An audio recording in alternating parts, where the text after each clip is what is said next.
대통령은 국가전략산업에 대한 R&D 예산은 유지하고 나머지는 구조조정 차원에서 절감해 그 절감액을 약자 복지를 강화하는 데 사용했다고 말합니다. 대통령의 귀에 일선의 연구기관들이 내지르는 비명소리가 들리는지 모르겠습니다. 이번 R&D 예산 삭감은 그 규모도 엄청나지만 내용에서도 산업 전략을 수행하는 정부 역할에 심각한 훼손으로 나타날 것입니다. 가장 큰 타격을 받는 정부 출연 연구기관들은 연구 인력을 유지할 수 없는 수준의 예산 삭감을 받았습니다.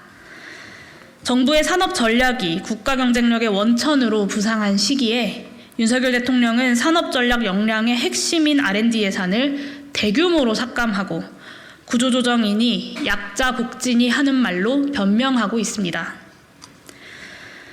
대통령의 다른 역점 사업 평가도 너무 비상식적이거나 자화자찬에 가깝습니다. 또한 정부 재정의 역할을 최대한 축소하려는 의지의 산물입니다. 국민연금 개혁은 보험료율과 소득대체율을 어지러울 정도로 나열한 모수개혁 시나리오를 국회에 제출한 것으로 끝났습니다.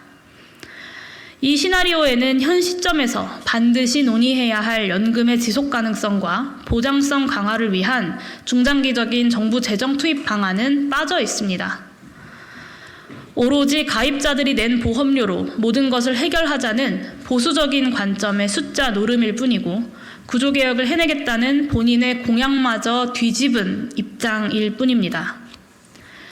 필수 의료 시스템의 붕괴가 단지 의사수의 증언으로 해결되지 않는다는 것이 너무나 분명함에도 대통령은 그것이 큰 성과인 양 자랑합니다.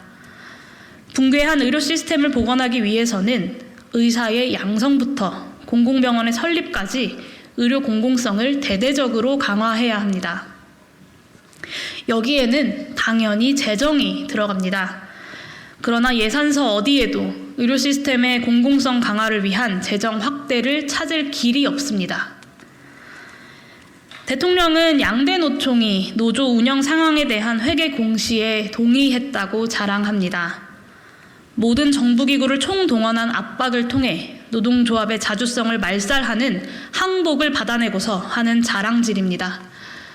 대통령실은 급기야 국제노동기구 ILO 탈퇴까지 거론했습니다. ILO는 UN 산하 기구로 UN 가입과 동시에 자동 가입되는 기구입니다. 차라리 UN 탈퇴를 시도하는 게 더 빠를 것입니다. 윤석열 대통령의 노동과는 한마디로 어처구니가 없습니다. 이 모든 사달은 대기업 부자들에 대한 윤석열 정부의 아낌없는 퍼주기가 근원입니다. 5년 동안 70조 원 규모의 부자 감세를 하고 나서도 건전재정을 하려면 긴축을 할 수밖에 없지 않겠습니까?